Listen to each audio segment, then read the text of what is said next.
Bismillahirrahmanirrahim. Assalamualaikum warahmatullahi wabarakatuh. Alhamdulillahirabbil alamin. Wassalatu wassalamu ala asyrafil anbiya'i wal mursalin sayyidina Muhammadin wa ala alihi washabihi ajmain. Yang kita hormati Bapak Profesor Dr. Jibri Asidiki yang sudah ada di tengah-tengah kita pada pagi hari ini. Yang kita hormati dan kita muliakan Ketua Umum kita Bapak Datuk Husein Datuk Mudo beserta jajaran dan para pengurus yang sudah hadir di tengah-tengah kita, dan tak lupa juga buat para tokoh-tokoh adat yang mewakili seluruh wilayah yang ada di Indonesia. Saya ucapkan terima kasih, selamat datang pada pagi hari ini. Acara kita akan mulai sama-sama dengan kita membaca basmalah. Bismillahirrahmanirrahim.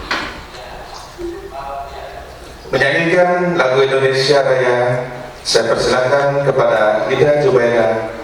Waktu dan tempat kami persilakan, teman-teman semua harap berdiri.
Dilanjutkan dengan Mars Mentari. Bapak Ibu masih kami minta untuk berdiri.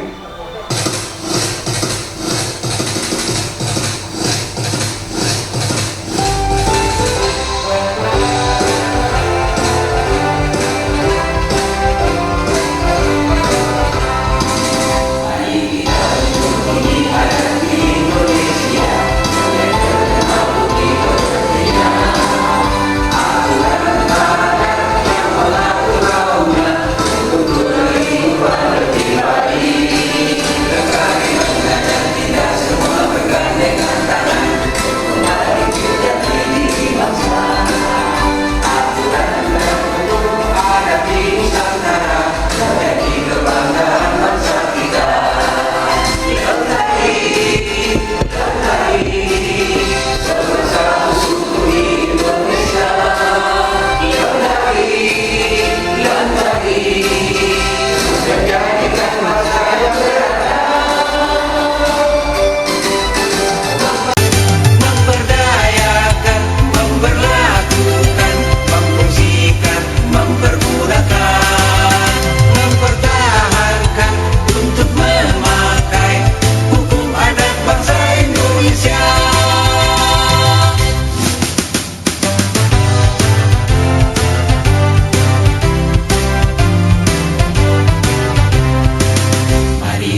Bapak Ibu, kami mohon untuk duduk kembali.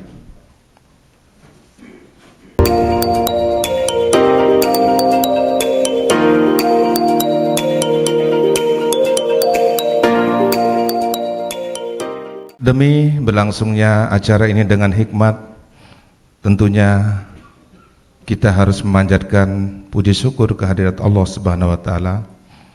Untuk kelengkapan itu kita akan doa bersama yang akan dipimpin oleh Dr. Effendi Sugianto.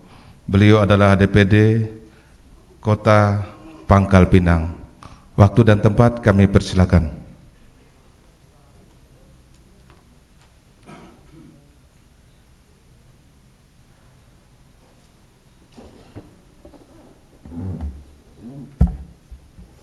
Bismillahirrahmanirrahim. Izin Dr. Jimli Asidik, perwakilan dari Babel. Kita di Babel ini sebelum memulai acara ini selalu berpantun, Pak. Jadi saya izin berpantun. Kupu-kupu masuk ke goa, hinggapi pohon di tengah hutan.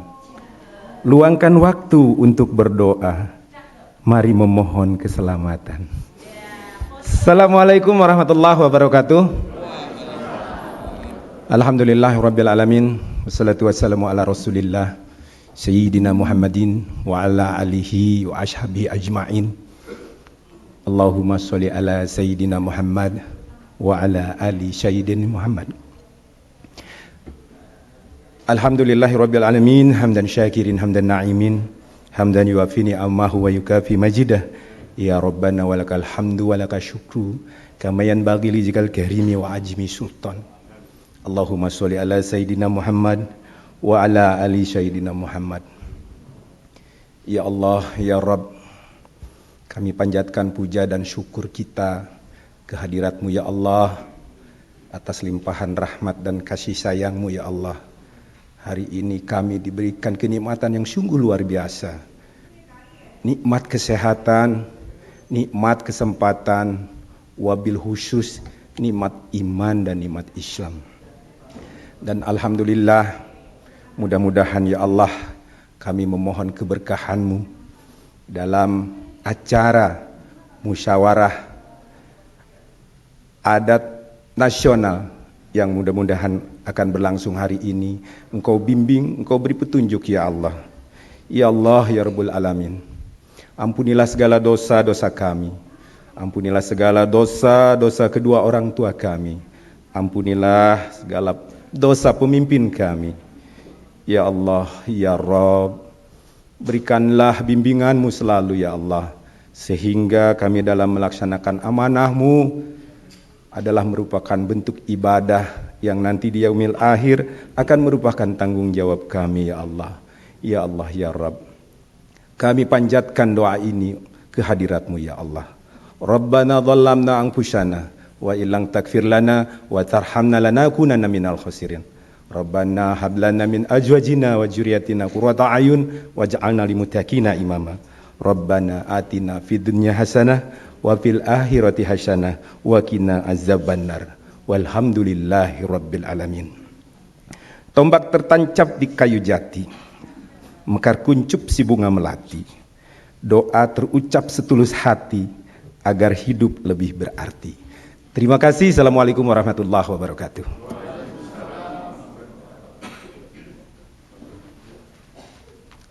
Terima kasih pembacaan doa dari Bapak Effendi Sugianto.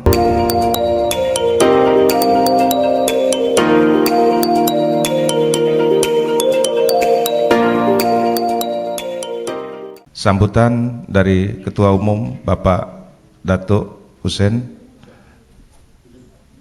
sekaligus membuka seminar yang akan dipimpin oleh Pak Jimli Asidiki. Saya persilakan.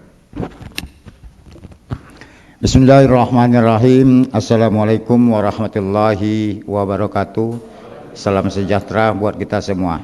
Yang pertama sekali kita ucapkan kepada Allah Subhanahu wa taala, berkat rahmat dan izinnya kita bisa bertemu bersilaturahmi dalam rangka melaksanakan Musdatnas, Musyawarah Adat Nasional.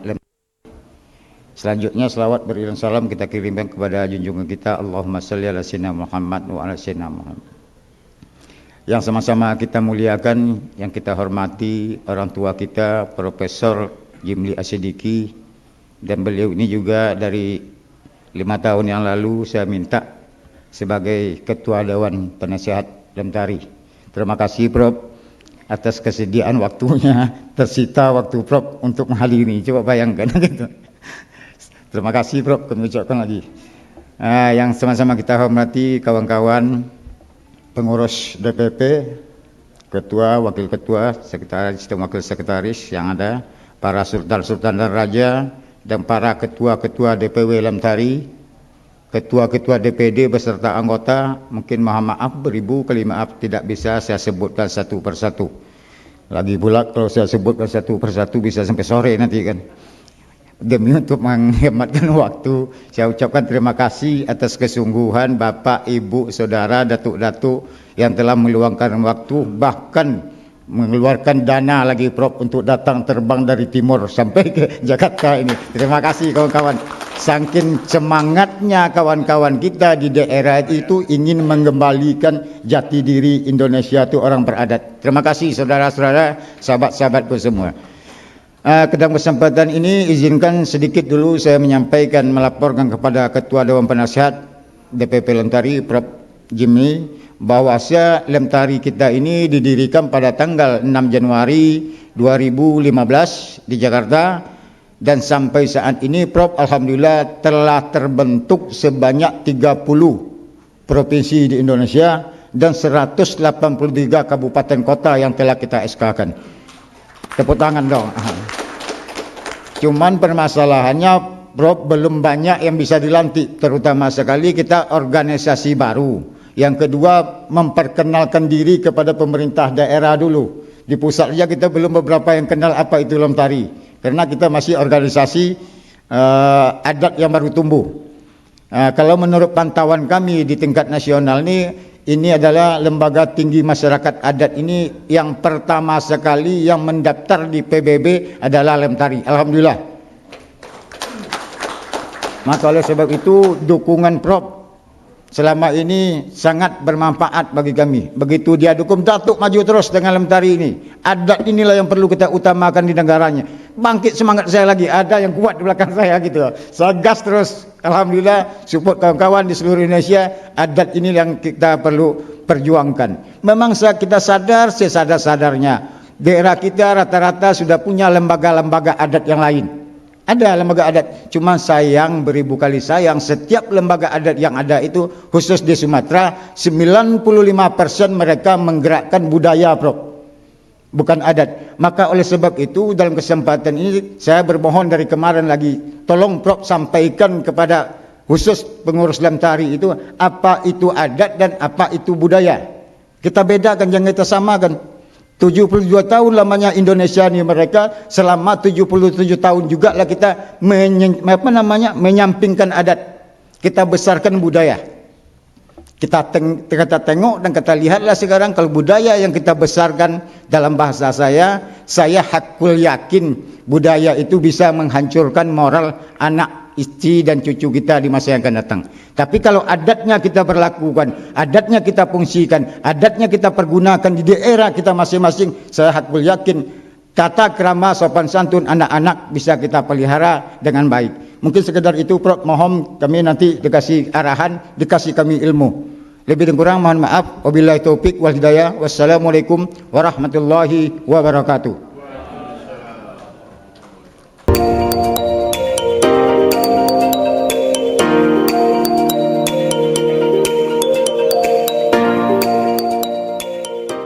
Seminar akan diteruskan. Sebagai keynote speaker adalah Bapak Jimli Asidiki dan moderator Bapak Dr. Nuhaimin SPT MH. Waktu dan tempat kami persilakan kepada Profesor Dr. Jimli Asidiki.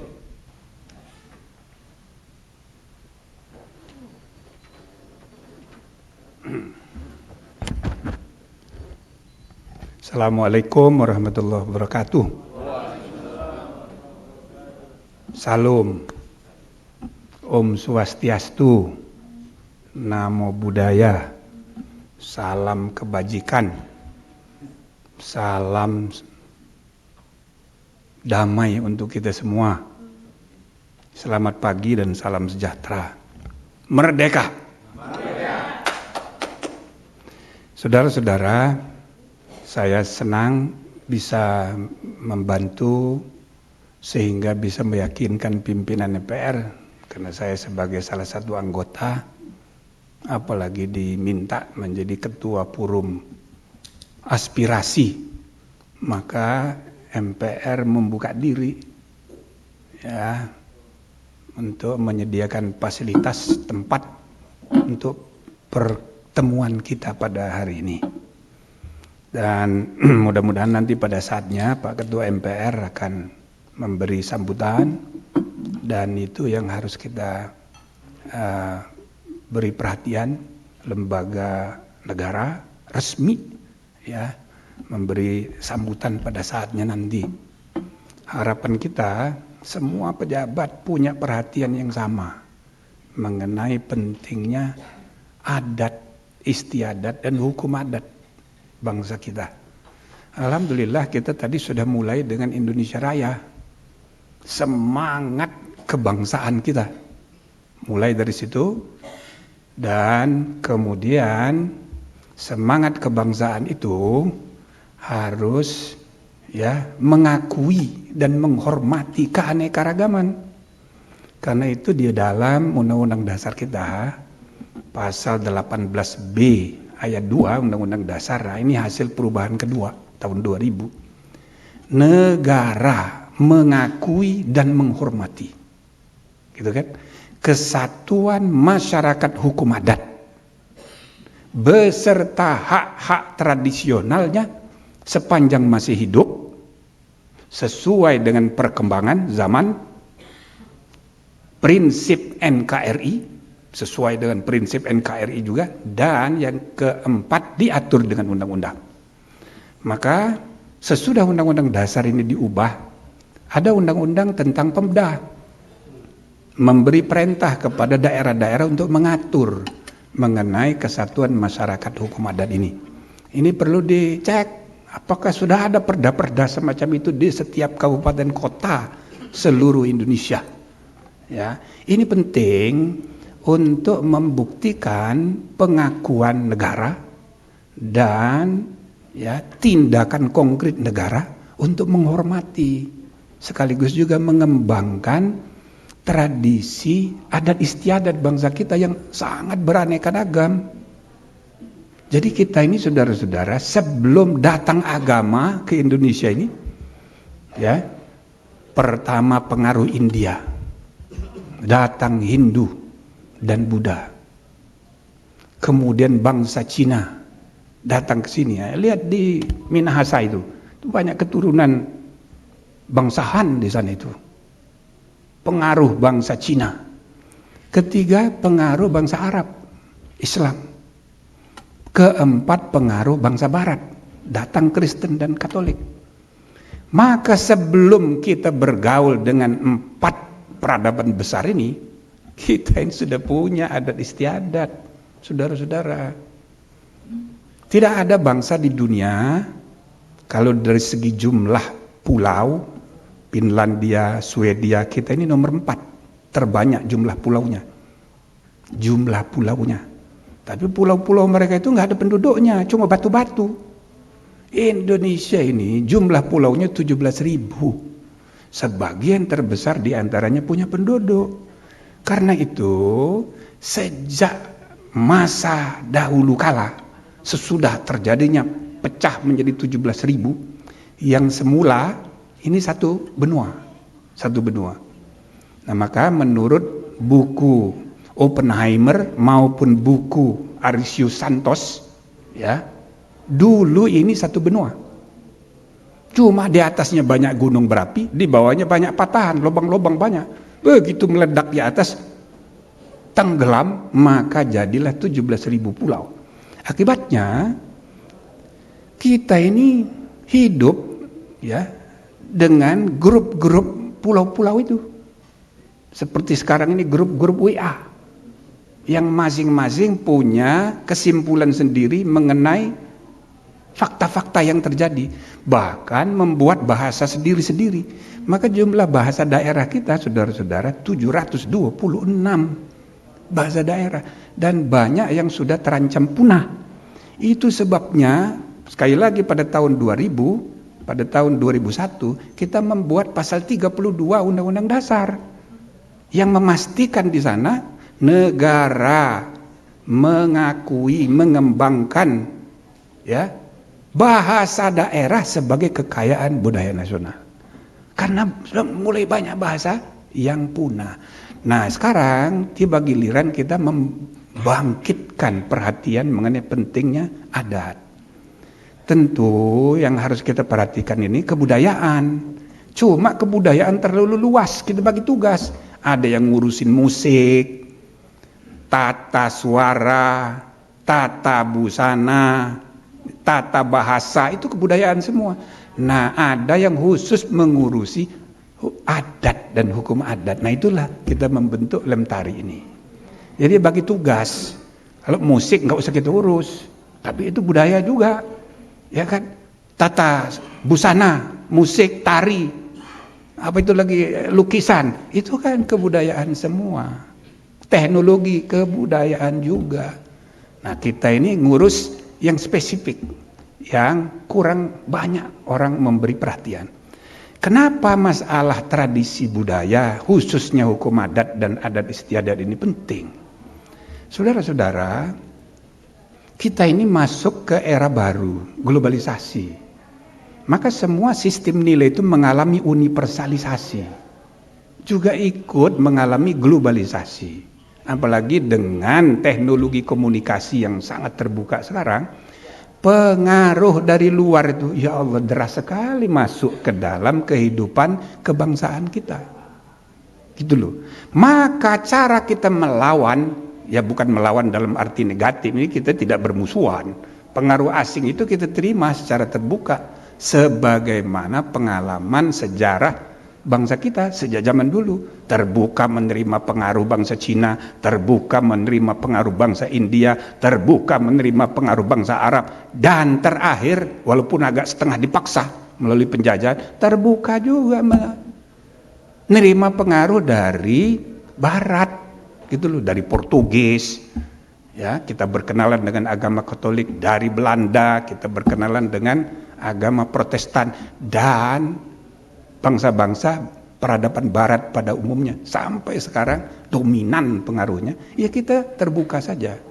Tapi kalau kita mengabaikan pentingnya hukum adat dan adat istiadat, kita ini terjebak dalam era globalisasi. Kita nggak punya kepribadian. Nah, maka marilah kita membangun wawasan kebangsaan kita dengan mempertemukan semangat lokalisme dan globalisme. Ini yang saya namakan glokalisasi, globalisme. Globalisasi, lokalisasi. Awas, jangan salah paham. Lokalisme, globalisme. Itulah yang akan membangun nasionalisme baru Indonesia di masa depan. Maka oleh karena itu tidak ada pilihan kecuali kita memperkuat kesadaran kita mengenai pentingnya adat istiadat, hukum adat. Gitu saudara-saudara. Saya ini bergelut dalam masalah hukum, hukum konstitusi, peraturan perundang-undangan. 90% isinya nyontek dari luar. Nyontek dari luar. Ya kan? Ngaku saja,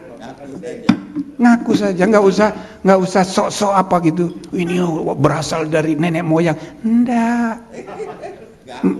Ngaku aja. Presiden dapat dari mana? Enggak ada dari Batak. Istilah presiden dari Bali nggak ada, dari Melayu mana ada presiden. Kita ambil dari sistem Amerika, sistem presiden, gitu loh. Ya kan? Mahkamah Agung dari mana? Lah itu kan terjemahan Indonesia dari Hugerat. Warisan Belanda, Landrat, pengadilan negeri, Pristeraat, pengadilan agama. Apalagi sesudah reformasi kita bikin Mahkamah Konstitusi. Dari mana itu? Di Sunda nggak ada. Ada lagi Komisi Yudisial. Kita ngambil dari luar semua. Undang-undang pencucian uang, apa itu? Kok uang dicuci? Lah itu kita ambil dari luar negeri. Namanya itu Money Laundering Act. Gitu loh. Nah, jadi aturan-aturan kehidupan bernegara sebagian terbesar kita ambil dari luar. Baik rules, aturan maupun the institutions kita ambil dari luar. Dalam tanda petik nyontek. Tetapi ada yang ketiga, rules, institution, ada yang ketiga, tradition. Tradisi itu kita warisi turun-temurun. Nah, inilah kita berkenalan dengan adat istiadat. Kita ini mewarisi budaya, adat istiadat turun-temurun. Sedangkan kita ini mencontoh rules of the game, institusi bernegara dari penglihatan, dari pendengaran, dari bacaan. Bukan dari tingkah laku. Sedangkan tradisi budaya dari tingkah laku. Maka tiba-tiba kita harus menyadari ada diskrepansi, jarak antara rules, institution, dan tradition. Rules mengatakan A, institution mengatakan republik, tapi kelakuan kita kerajaan. Nah, ini bagaimana? Kelakuan kita kerajaan. Kita bilang demokrasi, nah, itu kan kita nyontoh dari luar. Tapi kelakuan kita ada perbedaan pendapat sedikit, 7 turunan gak mau teguran. Nah, ini bagaimana? Ini ada diskrepansi antara the institution and the tradition. Maka tidak ada jalan lain bagi kita di era sekarang ini sungguh-sungguh memperkuat adat istiadat. Ya, cara memperkuatnya bagaimana? Iya, kita pelajari dulu, pahami dulu. Karena itulah saya sebagai guru besar hukum tata negara, kalau di UI sudah 2 tahun ini, saya buat mata kuliah baru namanya Hukum Tata Negara Adat. Nah, saya menganjurkan semua fakultas hukum seluruh Indonesia membuat mata kuliah itu. Jadi kalau saudara-saudara nanti bertemu dengan fakultas universitas, anjurkan bikin mata kuliah baru namanya Hukum Adat. Hukum adat sudah ada, tapi Hukum Tata Negara Adat, nah ini baru.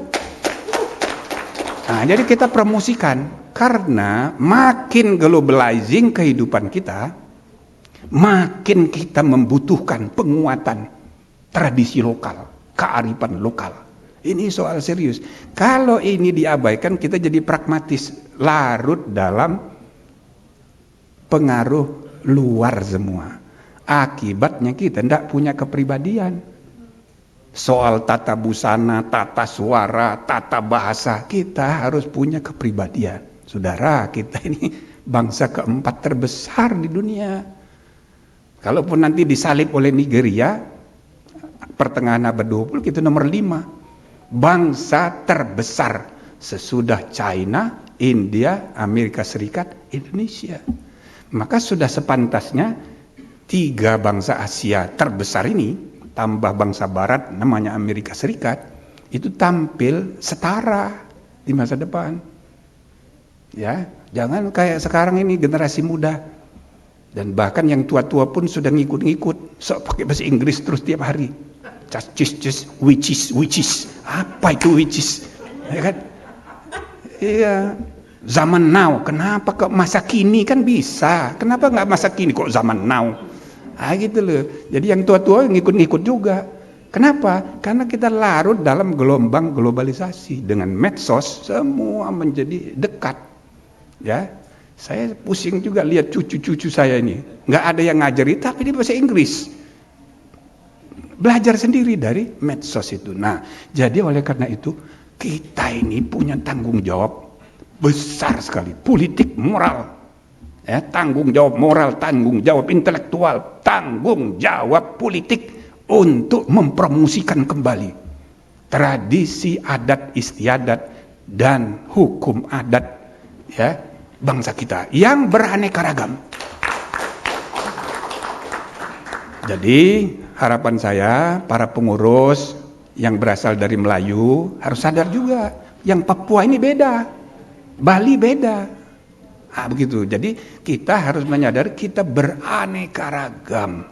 Nah, ini harus buka ruang inklusivisme ya. Wawasan baru harus kita bangun. Pertama harus ada pengakuan tentang keanekaragaman, pluralisme. Kedua, harus ada kehendak bersengaja untuk berbaur. Yang kedua, ini saya namakan inklusivisme. Inklusivisme. Yang ketiga, harus ada usaha untuk saling memahami kesamaan di antara kita semua. Mulai dari Papua sampai Aceh. Ada beda, tapi ada yang sama. Ini namanya universalisme. Inilah yang akan membentuk kebangsaan, nasionalisme. Dan terakhir diikat dengan konstitusionalisme. Jadi saya ulangi, ya. 1 pluralisme, 2 inklusivisme, 3 universalisme, 4 nasionalisme, dan terakhir ialah konstitusionalisme, kesepakatan normatif bernegara dan berbangsa di bawah payung Pancasila dan Undang-Undang Dasar 45. Itulah yang mempersatukan kita semua. Jadi saudara-saudara sekalian, saya senang sekali ya agar supaya Lemtari ini terus kita kembangkan, dan nanti secara khusus ketua MPR kita mintalah jadi ketua apa begitu ya kan, oleh musyawarah saudara-saudara, supaya MPR ini bisa kita manfaatkan, tempat kita mengekspresikan ini rumah kita bersama, rumah rakyat yang berdaulat. Rumah rakyat yang berdaulat. Ya. Dalam NKRI ada Bhinneka Tunggal Ika, ada keanekaragaman. Salah satu yang paling penting itu ialah adat istiadat. Bahasa. Bahasa kita pun banyak sekali, 700 lebih, 726. Ya kan? Papua dan Maluku itu salah satu daerah yang mungkin 30% bahasa nasional, bahasa daerah itu ada di Papua situ. Satu kali ada penelitian, orang Perancis meneliti, ada satu bahasa di Papua, penuturnya tinggal 5 orang, dan umurnya sudah 70-an. Loh, kalau pada meninggal, hilang tuh bahasa. Itu salah satu data yang saya kemukakan waktu di forum MPR tempo hari, untuk meyakinkan supaya pasal 32 tadi, bahasa daerah itu diperbaiki, sehingga lagu satu nusa, satu bangsa, satu bahasa itu tidak disalahpahami, seolah-olah bahasa kita cuma satu, bangsa kita cuma satu, tanah air kita cuma satu, bahasa kita satu. Tidak begitu. Sumpah Pemuda kita dulu tahun 28 bunyinya tidak begitu. Satu nusa, satu bangsa, lalu menjunjung bahasa Indonesia sebagai bahasa persatuan, bukan satu-satunya bahasa, cuma bahasa persatuan. Nah, oleh karena itu sesudah reformasi kita kan banyak kurikulum lokal, bahasa daerah diajarkan ulang kepada anak-anak. Maksudnya demikian. Jadi inilah saudara-saudara, keanekaragaman kita ini harus kita jaga, kita pelihara, kita kembangkan sebagai kearifan ya, yang akan berhadapan secara kompetitif, bergaul dengan pengaruh global. Maka pertempuran, pertarungan, persaingan, pergesekan antara nilai global dengan nilai lokal, nilai kearifan lokal, itulah akan menghasilkan nasionalisme sejati di masa depan. Saya kira demikian pengantar diskusi dari saya, mudah-mudahan cukup, dan nanti kita lanjutkan dengan diskusi seterusnya, plus nanti ada pidato dari Pak Ketua MPR, saya mohon maaf, saya harus menghadiri pelantikan Ketua MK. Saya sebagai mantan ketua, tidak enak juga tidak hadir. Gitu, sebagai mantan. Saya pendiri Mahkamah Konstitusi yang pertama. Terima kasih. Assalamualaikum warahmatullahi wabarakatuh. Beri aplaus sekali lagi buat Pak Profesor Dr. Jimli Asyidiki. Luar biasa Bapak Ibu sambutan dan arahan yang diberikan oleh beliau. Sebentar lagi Ketua MPR akan masuki ruangan yang sangat mulia ini. Oleh karena itu barangkali moderator kita tidak cukup waktu untuk tanya jawab karena waktu sangat sempit. Saya minta barangkali Bapak Ibu sekalian untuk siap-siap ya, panitia.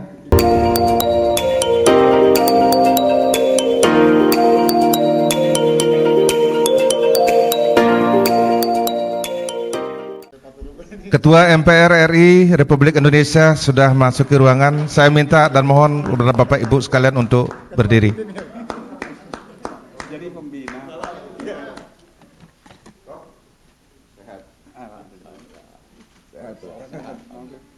MK ya. Minta dipoto dulu. Oh iya, iya. Mau ke MK? Mau ke MK pelantikan ketua yang baru. Juru foto, tolong diabadikan. Titip nih tadi ya. Ini jadi pembina.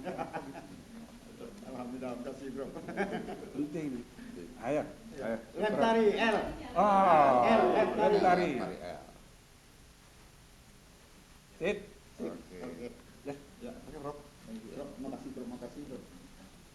Terima kasih Profesor Jimli Asyidiki yang sudah hadir di tengah-tengah kita.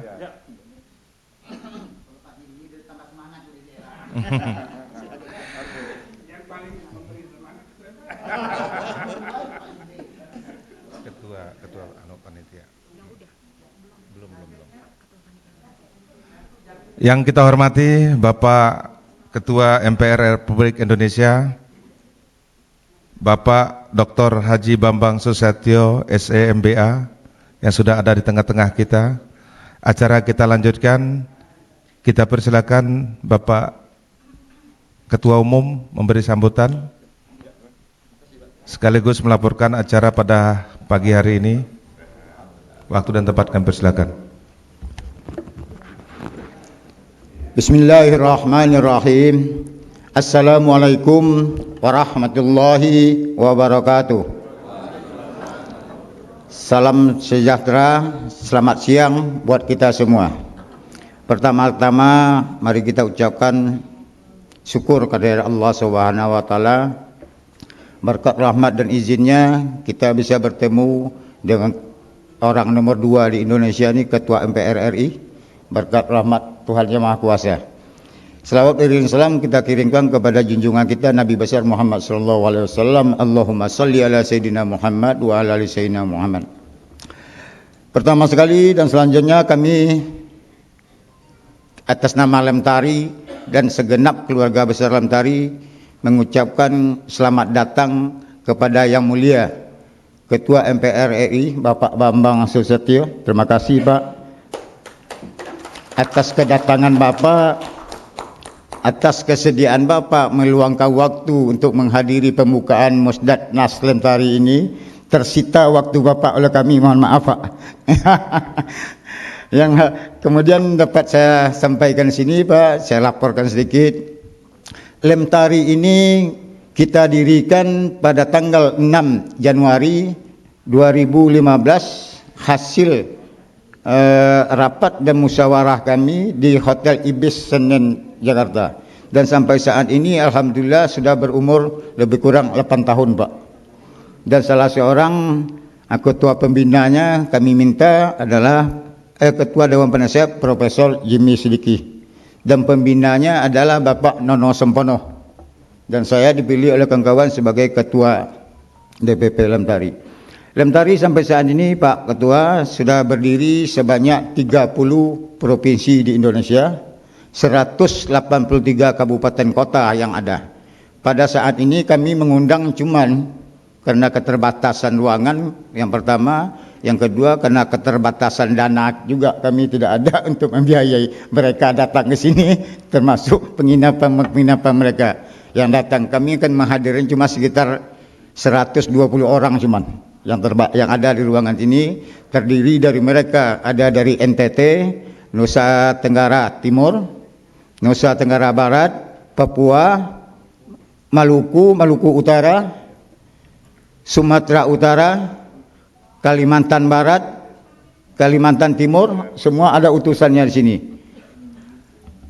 Kerja utama Lemtari itu motonya Pak Ketua adalah akan memfungsikan, akan memberlakukan, akan mempergunakan kembali aturan hukum adat istiadat yang ada di daerah kita masing-masing dan menjadikan aturan hukum adat itu menjadi tuan di negerinya sendiri sebagai jati diri bangsa Indonesia itu orang beradat. Itu motonya Lemtari itu. Secara bertahap kita sudah mulai mengedepankan mendapatkan masukan dari Prof. Jimmy. Saya pernah mempertanyakan kepada beliau, bolehkah kami Prof memberlakukan dan memfungsikan serta mempergunakan aturan hukum adat yang ada di daerah? Kata dia, bukan boleh Pak Datuk, dianjurkan. Dengan semangat dia demikian itu, saya makin kencang menyampaikan kepada kawan-kawan dalam rangka agar aturan hukum adat itu bisa berfungsi di keluarga kita, di rumah tangga kita, di lingkungan kita, daerah masing-masing. Dan itu rupanya jati diri kita tuh, Pak Dr. Bambang. Inilah yang kita giatkan dari Lemtari ini. Perbedaannya Lemtari itu dengan organisasi lain itu kita fokus kepada menegakkan kembali aturan hukum adat yang ada di daerah kita masing-masing itu. Bahkan kami merencanakan, mohon maaf Pak Ketua, telah membuat Ranperdakda, rancangan peraturan adat daerah. Sehingga di tingkat kabupaten itu nantinya Perdakda ini apabila Lemtari dengan organisasi lainnya mengesahkan satu perdakdanya, kemudian kita sorong perdakda itu kepada bupati dan wali kota, kita harapkan mereka pemerintah daerah juga memikirkan perdanya.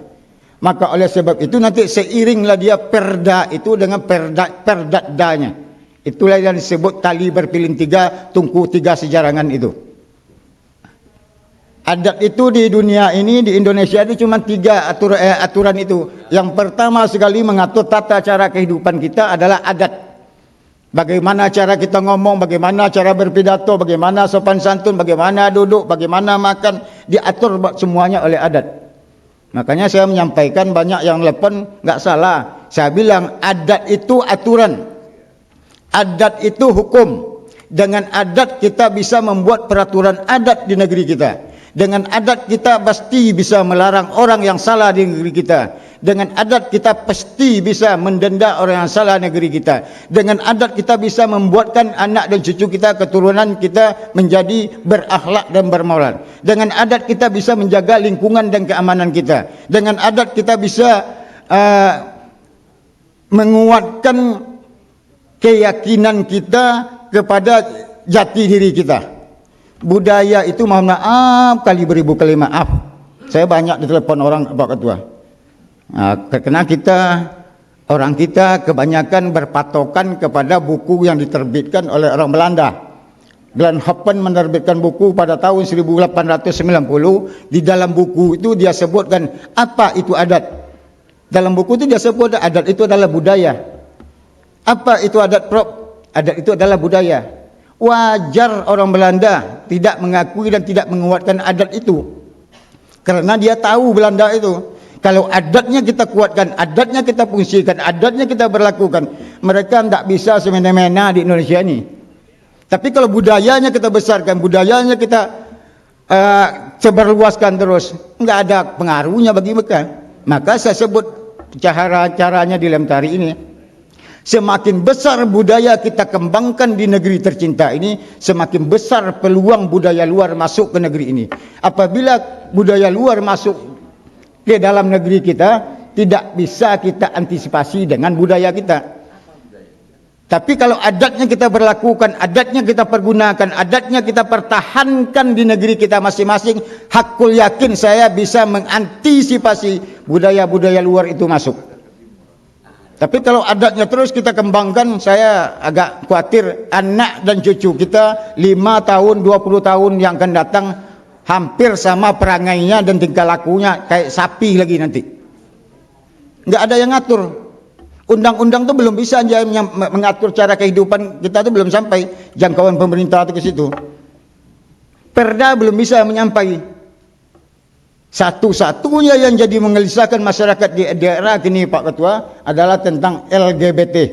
Di daerah saya Pekanbaru sana meresahkan masyarakat. Tidak bisa kita. Mau berbuat apa kita?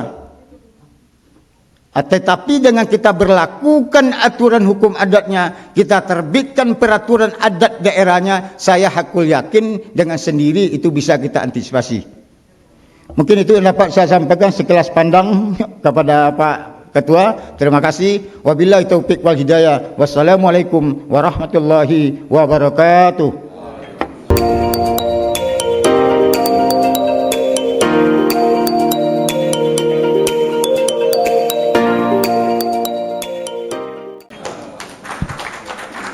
Terima kasih Bapak Datuk Suhaili Husain. Selanjutnya mari kita dengarkan dan kita simak bersama-sama sambutan Ketua MPR Republik Indonesia Bapak Dr. Haji Bambang Susatyo SE MBA. Waktu dan tempat kami persilakan.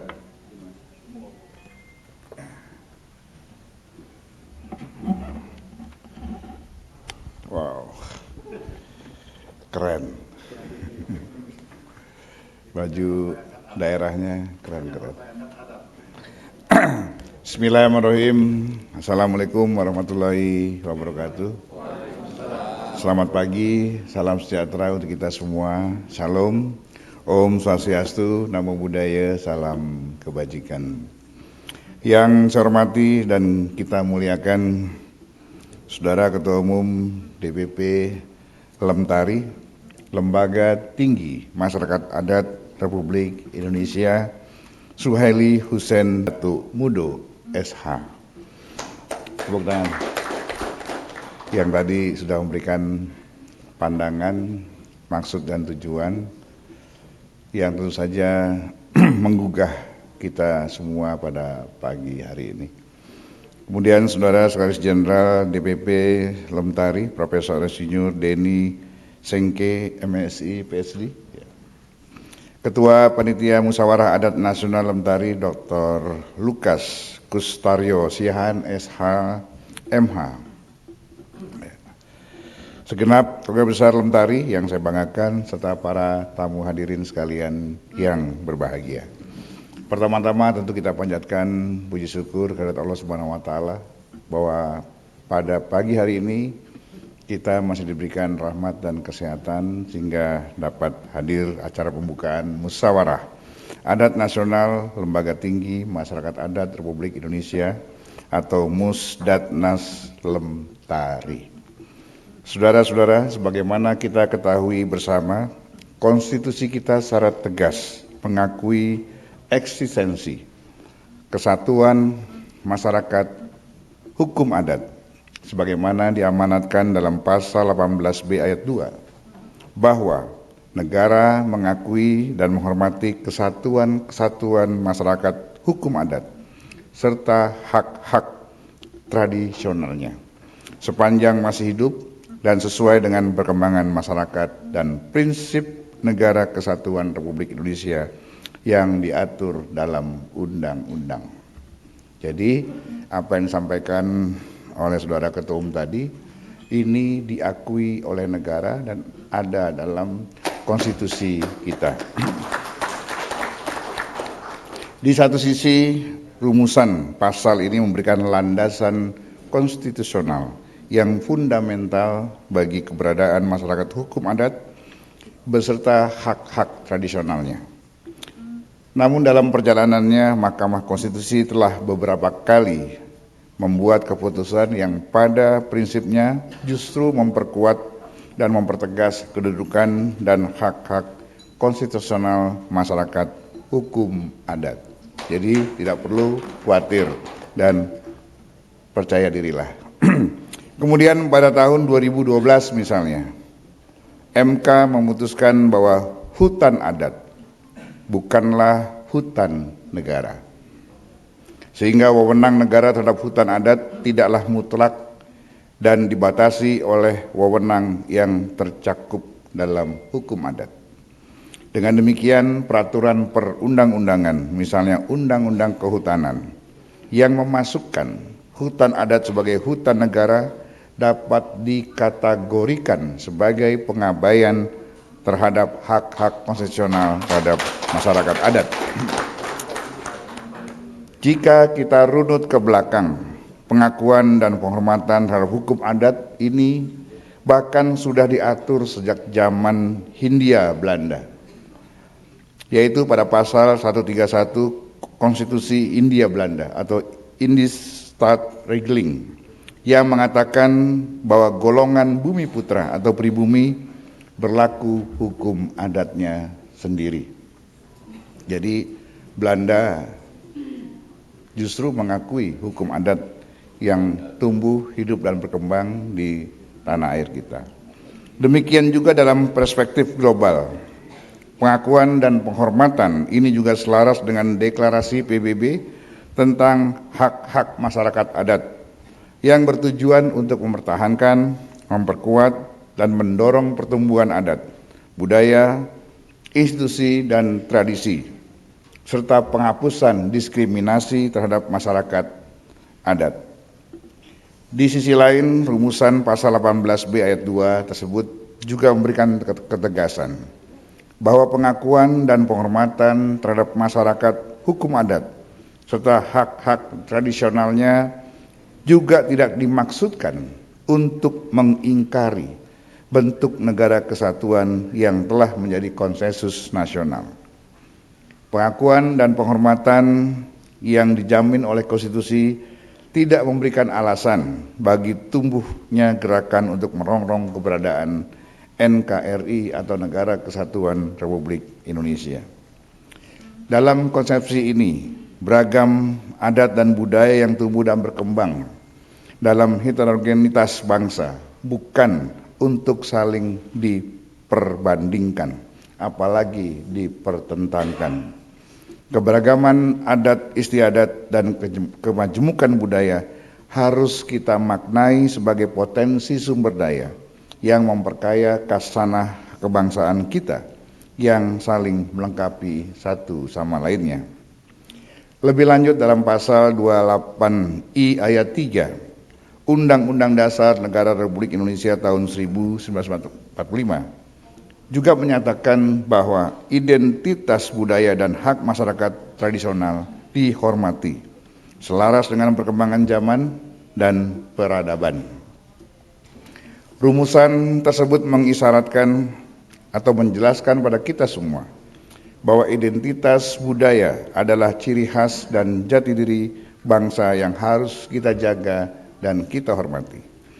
Dalam kaitan ini, penataan dan pembangunan daerah haruslah diimplementasikan dengan tetap menjaga dan memelihara keunikan adat istiadat, tradisi, dan budaya daerah.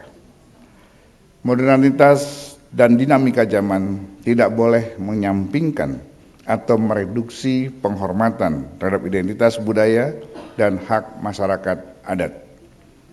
Perkembangan zaman juga justru harus dimaknai sebagai tantangan bagi kita semua untuk beradaptasi dan berinovasi tanpa mengorbankan eksistensi masyarakat hukum adat dan hak-hak tradisionalnya. Kecuali untuk urusan LGBT tidak ada tawar-menawar, kita harus tolak. Walaupun itu adalah produk kemajuan zaman, produk modernitas, tapi harus kita tolak.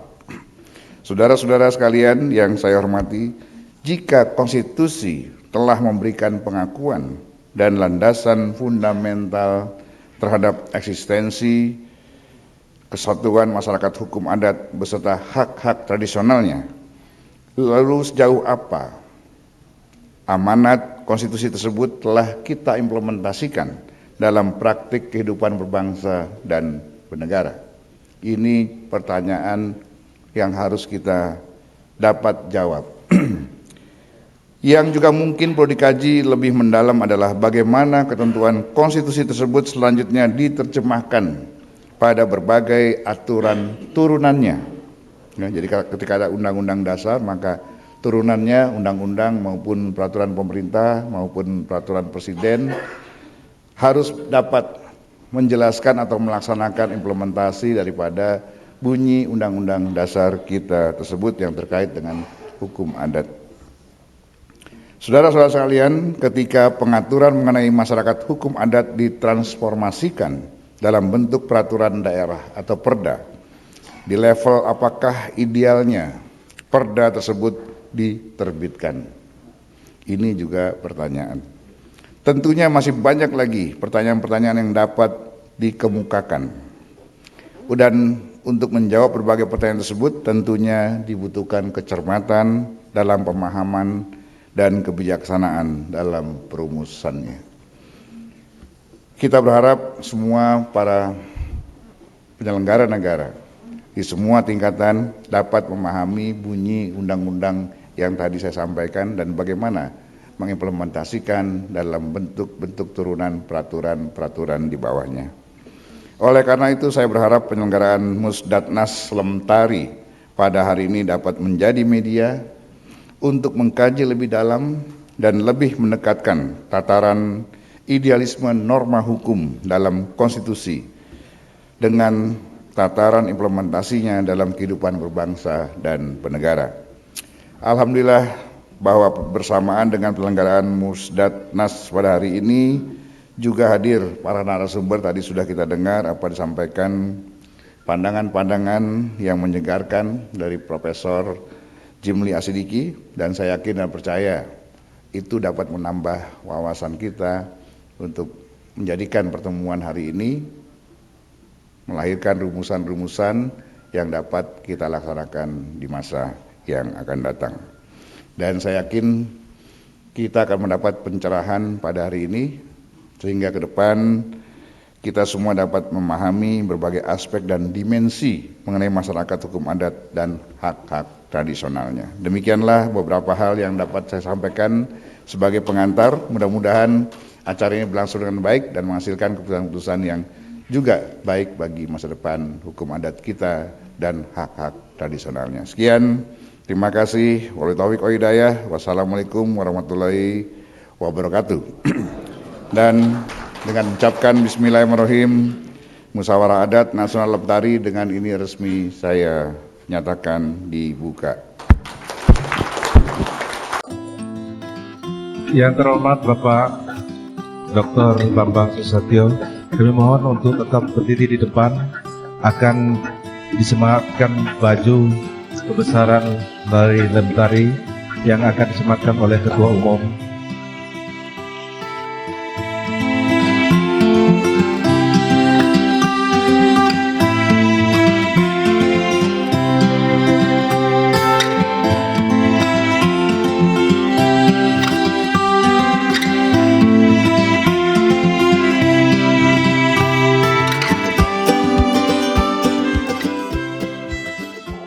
Beri tepuk tangan yang meriah buat Pak Bambang Susatyo.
siapkan.